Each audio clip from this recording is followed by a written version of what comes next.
지난 시간에 우리가 교회 직분자 중에서 집사와 권사에 대해서 알아봤습니다. 오늘은 장로에 대해서 생각을 해보기를 원합니다.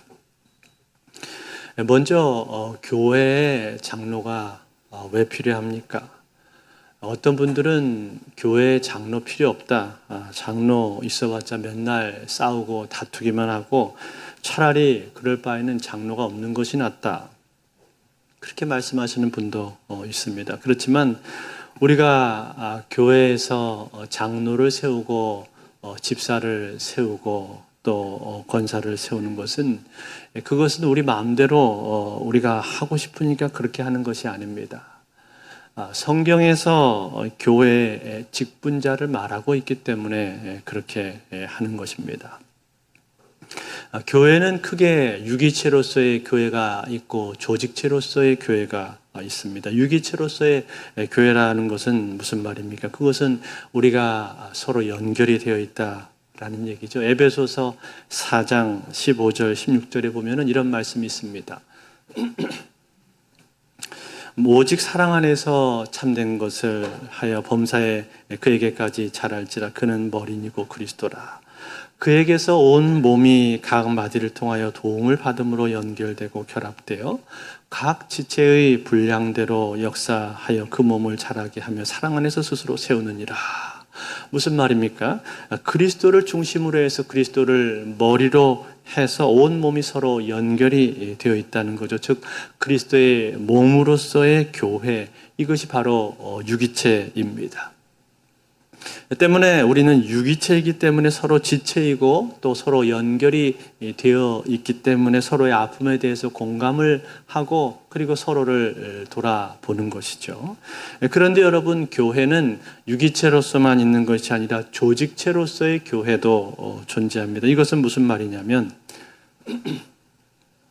조직체로서 조직과 제도를 갖추도록 그렇게 되어 있다라는 말입니다. 이건 역시 우리가 이런 조직을 갖추면 교회가 편하겠다, 이렇게 제도를 만들면 교회가 잘 돌아가겠다 해서 우리의 경험과 지혜를 가지고 이것을 만드는 것이 아닙니다. 주님께서 이러한 조직을 갖추라고 명령하셨기 때문에 이 조직을 갖추는 거예요. 만약에 주님께서 교회는 오직 유기체다, 그러니 너희는 어떠한 조직도 갖지 말라라고 그렇게 성경에서 말씀을 하셨다면 우리는 아무런 조직도 갖지 말아야 될 것입니다. 그렇게 되면 목사라는 이러한 직분도 필요가 없는 것이고 또 장로, 안수집사, 권사 이런 직분들도 필요가 없을 것입니다. 그런데 주님께서 그러한 조직을 갖추라 그렇게 말씀을 해 주셨다면 주님, 우리가 생각을 해볼 때 이런 조직이 있으면 좋을 것 같습니다. 그런 차원에서 조직을 만드는 것이 아니고 그저 주님께서 하신 그 말씀에 따라서 우리는 조직을 만들어야 되는 것입니다.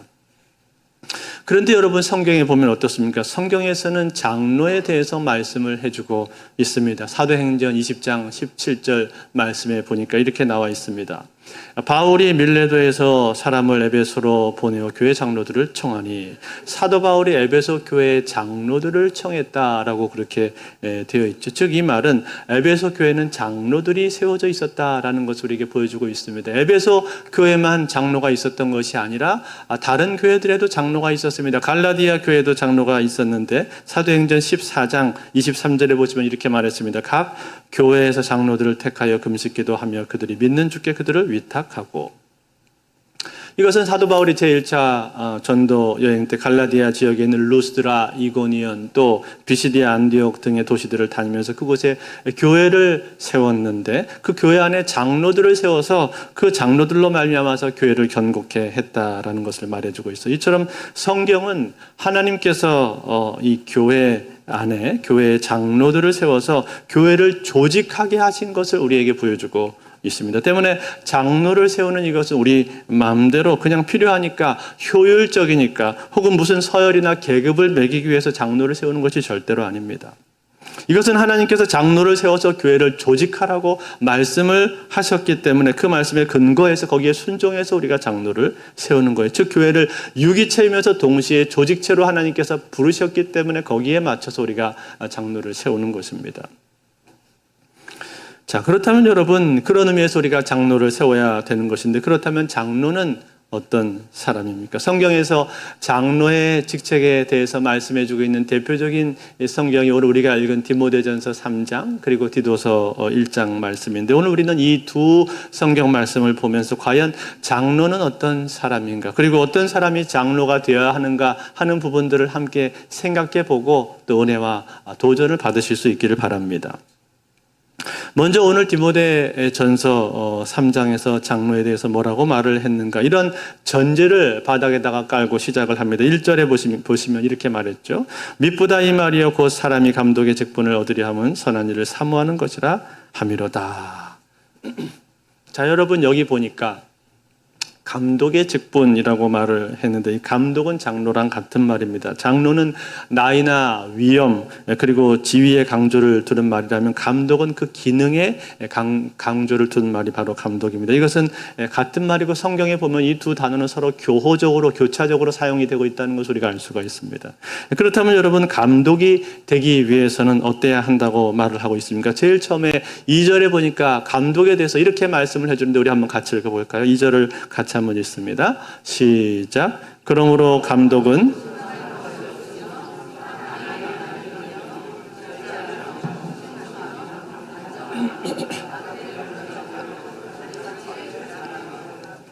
자, 제일 처음에 뭐가 나왔습니까? 책망할 것이 없으며. 책망할 것이 없다, 이 말이 무슨 뜻입니까? 이것은 사람들로부터 비판받을 만한 일이 없어야 된다라는 거죠. 왜냐하면 이 감독의 자리, 장로의 자리는 앞에 서야 되는 그러한 일이 많습니다. 앞에 서야 되는데, 그런데 자꾸만 사람들로부터 이런저런 지적을 받게 되면 어떻게 되겠습니까? 그러면 감독으로서, 장로로서 리더십이 세워지지가 않겠죠. 에이, 저 사람은 기본도 안 돼 있는 사람인데, 예배도 제대로 안 드리고 헌금 생활도 제대로 하지 않고 밖에 나가면 사기치는 사람인데 저런 사람이 무슨 장로야? 그런 말을 듣는다면 그러면 어떻겠습니까? 에이, 저 사람은 맨날 약속도 안 지키고 제 시간에 오는 것을 내가 한 번도 본 적이 없는데 저런 사람이 무슨 장로야? 이런 말을 듣는다면 그러면 어떻겠습니까? 그러면 교회가 점점 제대로 세워질 수가 없는 것이죠.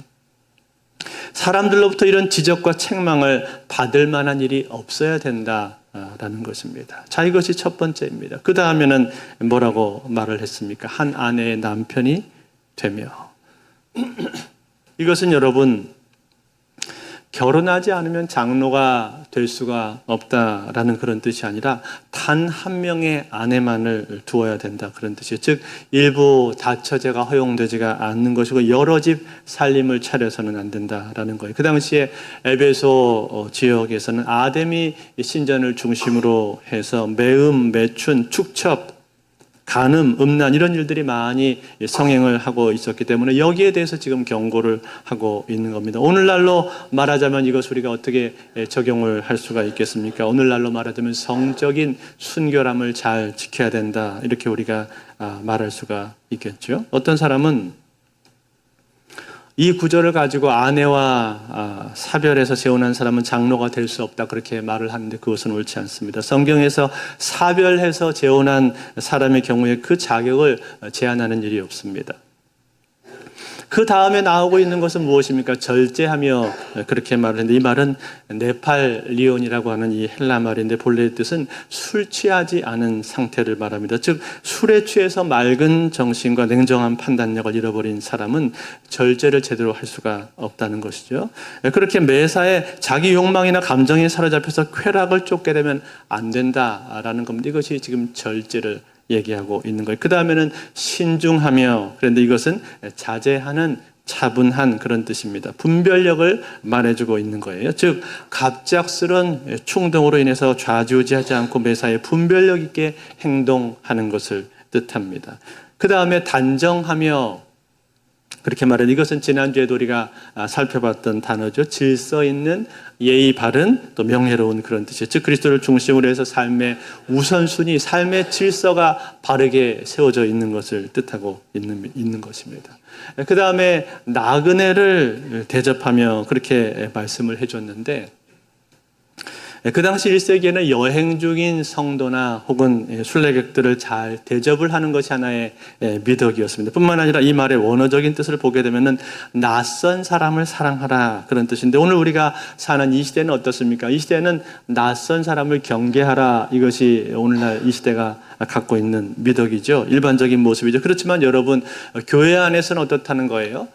교회 안에서는 낯선 사람에 대해서도 친절을 베풀 수가 있어야 된다라는 거예요. 나그네를 잘 대접을 하는 것, 이것은 교회에서 지도자에 위치해 있는 사람들이 마땅히 신경을 써야 될 그러한 내용이다라는 거예요. 그래서 여러분들이 교회에서 왔다 갔다 지나다니다가 만약에 외부에서 오신 손님, 외부에서 오신 어떤 사람을 만나면 여러분 어떻게 되겠습니까? 그러면은 인사를 하십시오. 외부에서 오신 잘 모르는 분이 교회에 온 것 같다, 택배 기사 아저씨가 들어왔다 해도 여러분 안녕하세요, 그렇게 여러분 인사를 하십시오.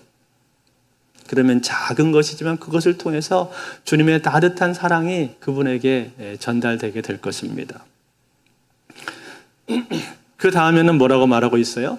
가르치기를 잘하며, 그렇게 말했죠. 이것은 성경을 가르치는 것을 말하고 있습니다. 여러분, 장로가 되려면요, 성경을 잘 알아야 됩니다. 성경을 모르면서 장로가 될 수는 없는 거예요. 어떤 사람은 장로가 되려면 재력이 있어야 된다, 사회적인 지위가 어느 정도 돼야 된다, 그렇게 말하는 사람들이 있는데 천만의 말씀입니다. 사회적인 지위나 재력보다도 100배나 1000배나 소중한 것이 바로 하나님의 말씀입니다. 이 하나님의 말씀을 잘 모르면요, 그러한 장로들은 나중에 사고를 치게 될 가능성이 높습니다. 왜 그렇습니까? 왜냐하면 모든 것을 다 세상의 잣대를 가지고 판단을 하려고 들거든요.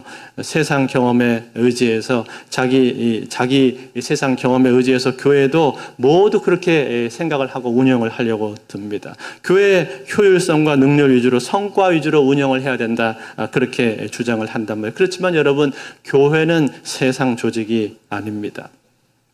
교회는 주님의 몸이고 유기체이면서 동시에 하나님의 말씀이 드러나는 그러한 통로이고 하나님의 사랑과 능력이 흘러가는 통로가 바로 교회란 말이에요. 때문에 장로가 되기 위해서는 재력이나 그 어떤 사회적인 지위보다도 하나님의 말씀이 훨씬 더 중요하다 라는 거예요. 물론 재력이 있어서 헌금도 하고 또 여기저기 후원도 잘한다면 좋겠지만, 그러나 그런 것들은 다 2차적이고 다 부차적인 것들입니다. 그러한 부분들을 우리가 하나님 앞에 기도하면 하나님이 얼마든지 채워주실 수 있는 부분이에요. 그렇지만 이 성경 말씀이라고 하는 이것은 하루아침에 절대로 되는 것이 아닙니다. 꾸준히 읽고 연구하고 공부하지 않으면 될 수가 없는 거예요. 그래서 여러분, 이 가르치기를 잘 하며 남을 가르칠 수 있는 정도까지 성경을 알 수 있어야 된다라는 거예요. 그 다음에 3절에서 뭐라고 말했습니까? 3절 우리 한번 같이 읽어볼까요? 같이 한번 읽습니다. 시작. 술을 즐기지 아니하며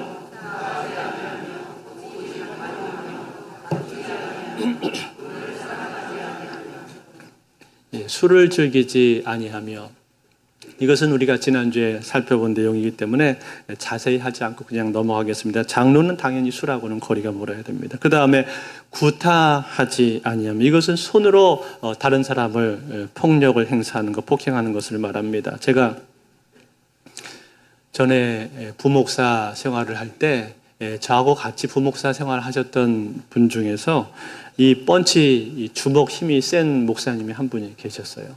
그래서 이분이 절제가 잘 안 되니까 자기 핸드폰 창에다가, 그때는 폴더폰이었는데 나는 목사다 이렇게 탁 써놓으셨더라고요. 그런데 하루는 주차장에서 어떤 분하고 시비가 붙었는데 이 사람이 막무가내로 막 나오는 거예요. 화가 머리끝까지 막 올라오는데 자기가 힘이 없는 사람도 아니고 자기가 힘이 있단 말이에요.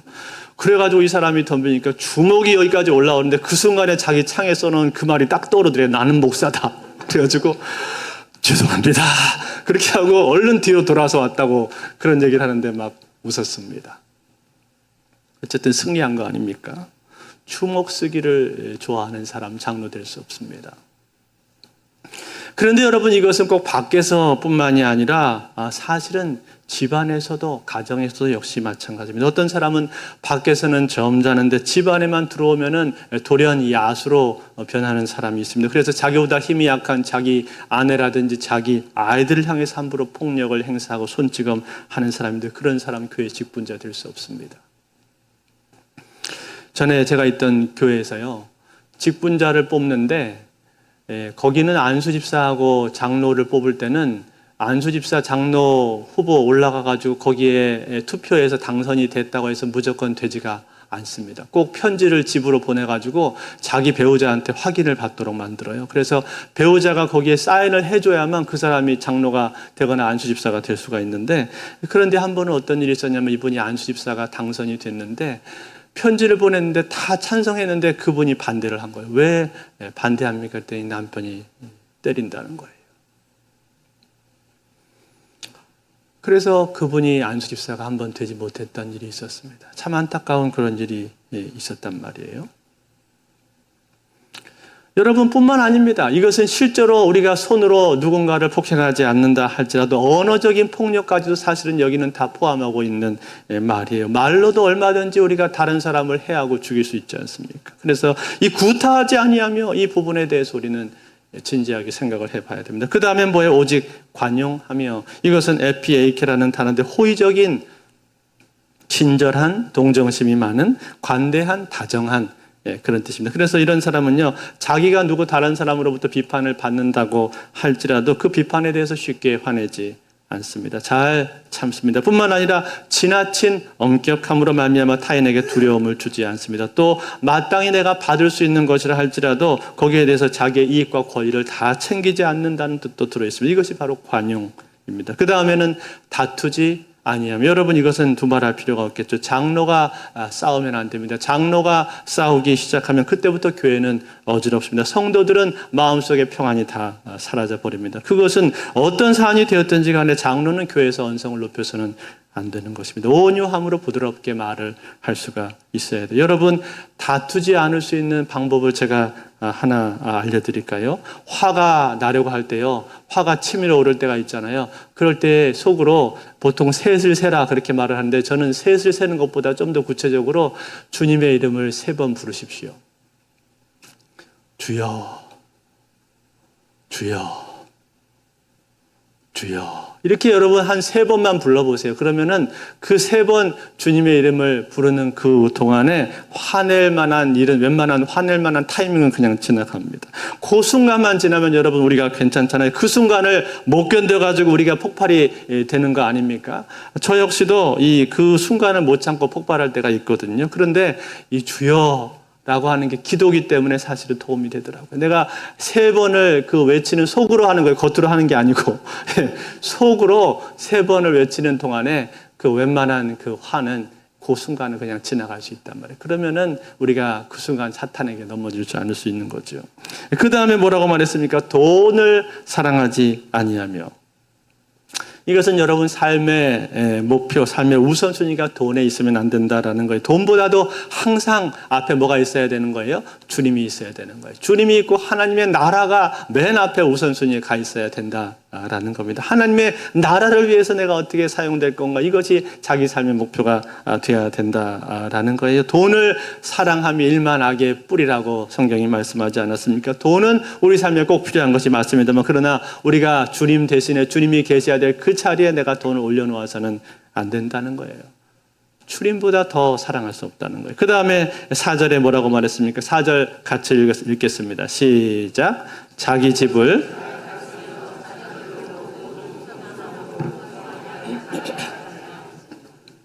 자, 여러분 이 4절이 얼마나 어렵습니까? 저도 저희 집에 사춘기 아이들이 2명이 있는데 이 사춘기 아들들 컨트롤하는 게 정말 쉽지가 않습니다. 참 힘들어요.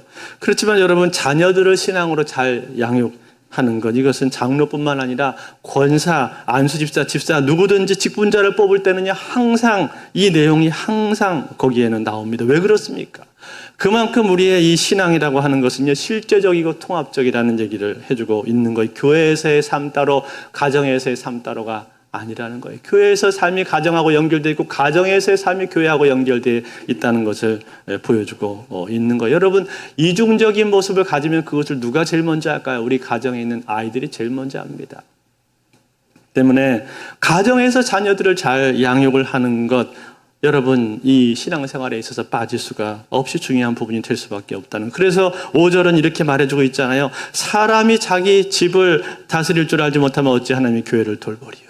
자기 집을 다스리지 못하는 사람은 교회도 돌보지 못한다는 겁니다. 그 다음에 6절에 보니까 새로 입교한 자도 말지니 그렇게 말했는데 그것은 새로 입교한 사람을 장로로 세우지 말라. 즉 너무 빨리 장로가 되는 것은 좋지 않다는 거예요. 교회에서 신앙 연륜을 충분히 쌓고 또 봉사도 충분히 하고 다양한 경험을 쌓고 나서 장로가 돼야지 그래야 교만하지 않을 수 있다는 거예요. 그리고 맨 마지막 7절에서 뭐라고 말합니까? 7절 같이 읽습니다. 7절 시작. 또한 외인에게도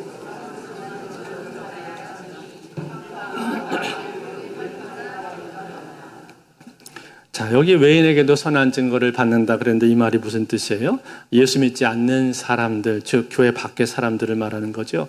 교회 밖의 사람들의 께서도 선한 평가, 좋은 평가를 받을 수 있어야 된다는 거예요. 교회 안에서는 천사인데 직장에 가면 악마가 되어서는 안 된다는 거예요. 직장에 가면 깊이 인물 1위 이렇게 되어서는 절대로 안 된다라는 거예요. 교회에서뿐만 아니라 바깥에서도 안 믿는 사람들에게도 좋은 평가를 받고 좋은 평판을 들을 수 있는 그러한 사람이 돼야 된다라는 겁니다. 여러분, 여기까지가 바로 이제 디모데전서에서 말하고 있는 장로의 직분입니다. 어떻습니까? 여러분, 장로의 직분에 합당하고 있습니까? 그런데 여러분, 제가 아까 말씀드린 것처럼 디모데전서뿐만 아니라 디도서에서도 장로의 직분에 대해서 말씀을 하고 있는데 디도서 내용을 우리가 오늘 다 살펴볼 수는 없고 그중에서 디모데 전서하고 겹치지 않는 부분 딱 한 가지만 보기를 원합니다. 디도서 1장 9절에는 이런 말씀이 나오는데 같이 한번 읽어볼까요? 시작.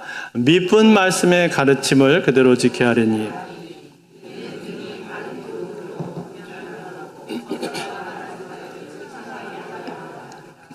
자, 미쁜 말씀의 가르침을 그대로 지켜야 하는 이 말이 무슨 뜻입니까? 하나님의 말씀에 대해서 우리가 잘 아는 것도 중요하지만 그것에 못지않게 중요한 게 뭐라고 말씀하고 있는 거예요? 그 말씀대로 행하는 것, 지키는 것, 순종하는 것이다. 그렇게 말씀해주고 있는 거죠. 미쁜 말씀의 가르침을 그대로 지켜야 하리니 순종하는 모습이 나타날 때 비로소 그 사람은 장로로서 준비가 되는 것입니다. 장로는 하나님의 말씀을 묵상하고 연구하고 그 말씀이 무엇을 말하는가 이것을 깊이 상고한 뒤에 그 말씀대로 살려고 날마다 몸부림치는 그러한 몸부림이 있어야 된다라는 거예요. 그게 바로 장로의 모습이라는 거예요. 그런 사람이 장로가 될 때 성도들에게 유익이 끼쳐지게 되는 것이고 그런 사람이 장로가 될 때 공동체는 은혜가 끼쳐지게 되는 것이고 그런 사람이 장로가 될 때 교회는 바르게 세워질 수가 있다. 라는 사실입니다. 사랑하는 성들, 오늘 이 자리에 계신 우리 장로님들 또 우리 안수 집사님들, 권사님들 어떻습니까? 오늘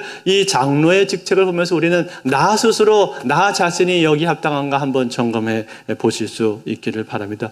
저도 역시 장로 중에 한 사람인데 장로를 교훈 장로와 치리 장로로 구분을 한다면 저는 교훈 장로에 해당하는 사람인데 오늘 저 역시 이 말씀 앞에서 제 자신을 돌이켜 봅니다. 제 자신을 비춰봅니다.